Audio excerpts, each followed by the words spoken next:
How to invite people to your workspace in ClickUp. Hi guys, welcome back to my channel. In today's tutorial, I'm going to show you step by step how to invite people to your workspace in ClickUp. So if you don't know yet, ClickUp is a work management platform that lets you have a workspace so you can manage all your details, all your tasks and others.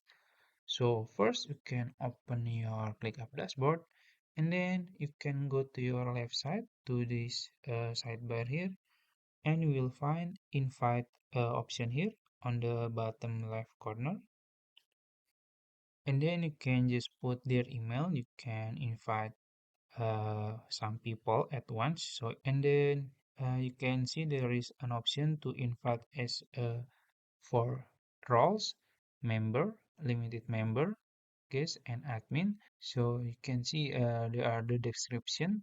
If we are zoom in, you can see if you choose as invite them as a member, they can access all public items in your workspace. If you choose limited member, they can only access items shared with them.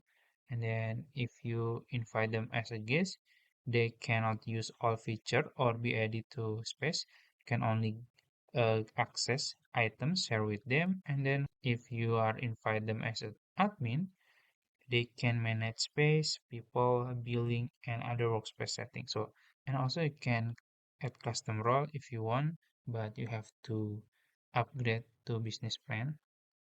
So yeah, and then after that you can just send invite and they will get the invitation to their email. So I think that's it. If you found this video helpful, please like this video and subscribe to my channel. Thank you.